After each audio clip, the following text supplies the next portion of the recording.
This lecture is titled Embryology and corresponds with the course DA 140A, Integrated Basic Science. At the end of this lecture, you will be able to define embryology and histology, describe the 3 periods of prenatal development, describe prenatal influences on dental development, describe the functions of osteoclasts and osteoblasts, describe the steps in the formation of the palate, describe the stages in the development of a tooth, and discuss genetic and environmental factors that can affect dental development. Embryology is the study of prenatal growth and the developing process of an individual before birth. Everything starts with the preimplantation period. This is where the sperm enters the ovum and a zygote is created. The zygote is the union of the egg and sperm, which equals new life. Meiosis is the term for when the 23 chromosomes from both the egg and the sperm unite to form 46 total chromosomes. The embryonic period is where the zygote has turned into an embryo. This period occurs from the beginning of week 2 to the end of week 8 of life. The fetal period is next and begins at 9 weeks and goes until the baby is born. This is a period of growth and maturation. Let's go back to that embryonic period and talk about the 3 embryonic layers. During the 3rd week of development, the cells of the embryo form 3 layers: the endoderm, the mesoderm, and the ectoderm. You'll see in this picture that all 3 of these terms are labeled, and they tell you what those different layers are going to develop into. So the outer ectoderm will develop into the skin, brain, nervous system, hair, nails, the enamel of the teeth, and the lining of the oral cavity. The middle mesoderm will turn into the bones, muscles, circulatory system, internal organs, reproductive system, lining of the abdominal cavity, the dentin, cementum, and pulp of the teeth. The inner endoderm will turn into the epithelial linings, glandular organs, and the digestive system. So you'll see both in the outer ectoderm and middle mesoderm are where the teeth are going to come from.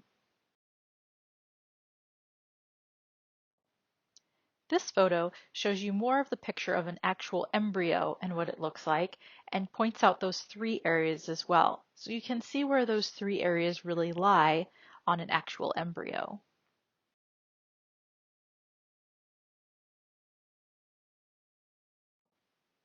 In the 4th week of life, the primitive mouth forms, and this is called the stemodium. By the end of the 4th week, 6 pairs of branchial arches form. Arch 1 is the mandibular arch. This forms into the bones, muscles, and nerves of the face. Arch 2 is called the hyoid arch. This forms the styloid process, stapes of the ear, stylohyoid ligament, and part of the hyoid bone. Also sides and fronts of the neck, and some muscles of facial expression. Arch 3 forms the body of the hyoid and posterior tongue, and arches 4, 5, and 6 form structures of the throat, thyroid cartilage, muscles and nerves of the pharynx and larynx. Formation of the hard and soft palate, the roof of the mouth, takes several weeks to occur and begins during the 5th week. It is formed from the union of 2 embryonic structures called the primary and secondary palate. Fusion begins at 9 weeks and finishes around 12 weeks. There are 3 stages: the primary palate formation, secondary palate formation, and palate fusion. The photo here shows an adult palate, and you can see at the front of the mouth, this was the primary palate, and it's where the 4 incisor teeth are.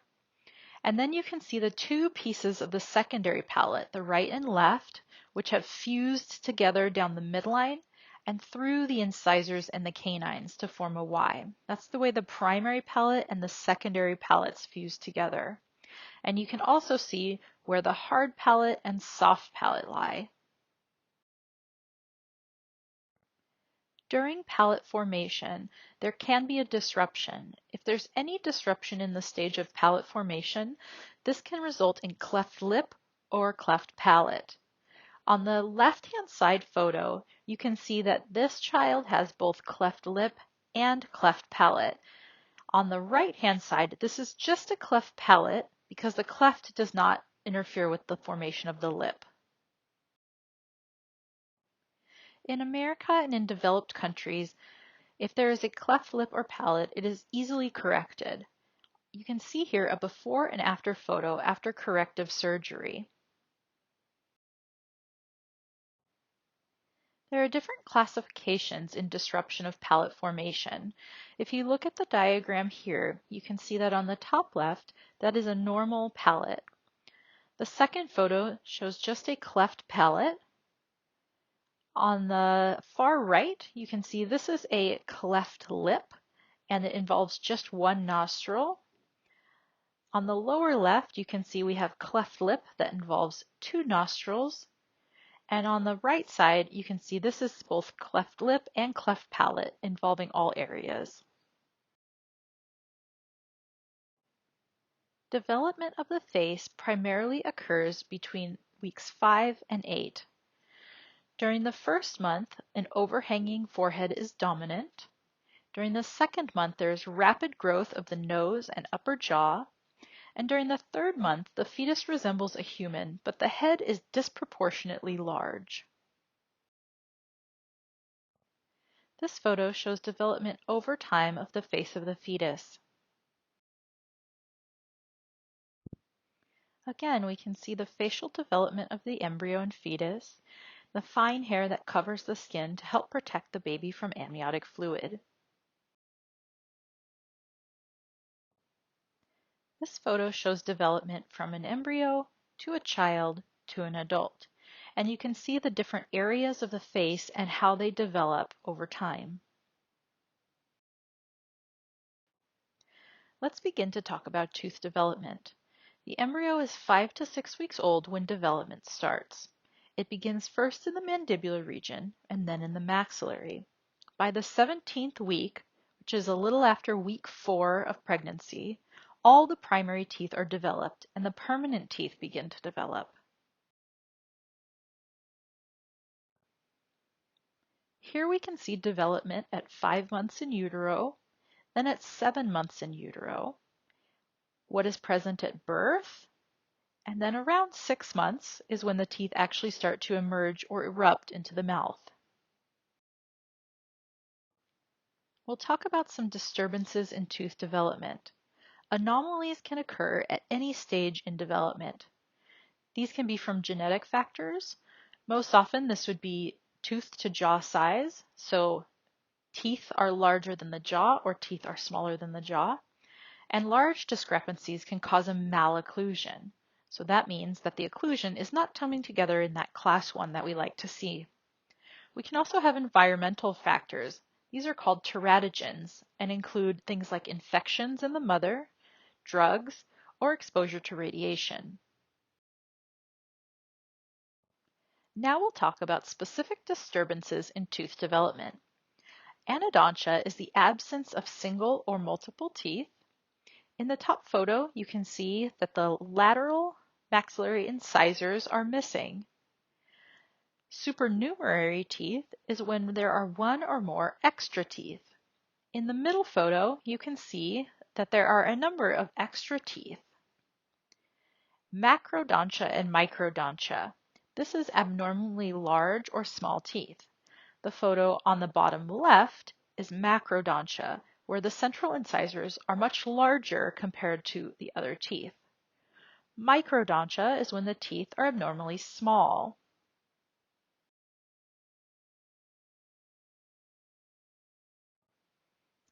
Dens in dentae is when an enamel organ invaginates into the dental papilla, and basically we call this a tooth within a tooth. So it's like a tooth has formed inside of another tooth. Germination is when a tooth germ tries to divide but does not. Fusion is the union of two adjacent tooth germs. You can see on the very bottom photo the difference between fusion and germination. So fusion is the fusion of two teeth together. Germination is when they try to split and they don't split. So that's almost like you can think of Siamese twins, where they try to split but not fully. A tubercle is an extra cusp caused by effects on the enamel organ. An enamel pearl is a small sphere of enamel that can be found on the root of a tooth. An enamel dysplasia is faulty development of the enamel from interference with the ameloblasts. Dentinal dysplasia is faulty development of dentin from interference with the odontoblasts. And concrescence is union of a root structure of two or more teeth by cementum.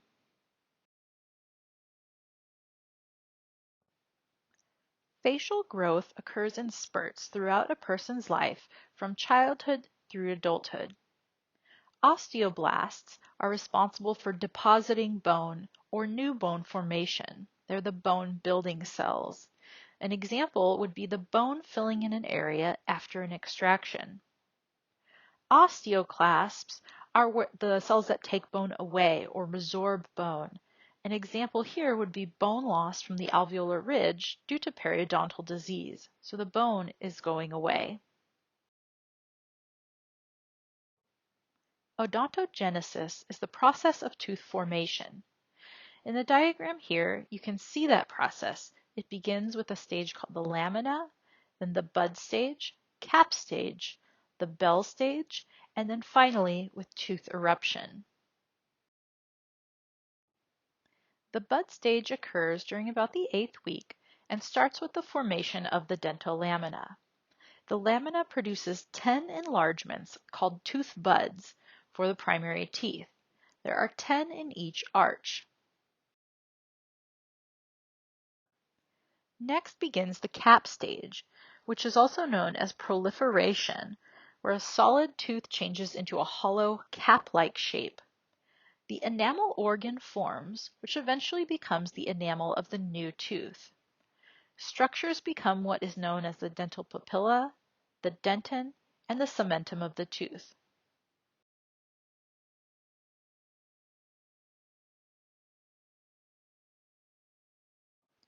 During the bell stage, cell differentiation occurs, and this is known as histodifferentiation. The epithelial cells, the ameloblasts, will form enamel. Peripheral cells of the dental papilla are odontoblasts, which will turn into dentin, and the inner cells of the dental sac are cementoblasts, which will turn into cementum. Some terms you'll want to know. The cemento-enamel junction, also known as the CEJ, is where the enamel stops and the cementum starts. The dentino-enamel junction, also called the DEJ, is where the dentin and enamel meet. The DEJ and the CEJ are formed during the bell stage. The process starts at the top of the tooth, or the crown, and works downward towards the future roots. Calcification is the hardening of the tooth with calcium and other mineral salts. This is when the pits and fissures are formed, where multiple cusps join together.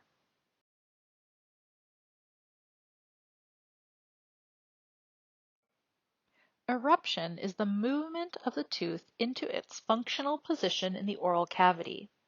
Primary teeth erupt through the tissue from unknown forces. Stages of inflammation can cause tenderness and swelling, and this is what is typically referred to as teething. Exfoliation is the shedding of the primary teeth. This is when succedaneous or permanent teeth are forming. The osteoclasts cause resorption of the primary tooth roots, and all that is left is a cap-like piece of the crown, and the tooth becomes loose, and that crown falls out. Eruption of the permanent teeth is similar to the eruption of primary teeth. Teeth typically will erupt lingual to the resorbing roots of the primary teeth. It is important to keep primary teeth in the mouth in order to hold space for the permanent teeth to erupt. Let's look over some of the key points from this lecture. Embryology is the study of prenatal development throughout the stages before birth. Learning about the development of the oral structures provides the foundation for later understanding of developmental problems that may occur in these structures.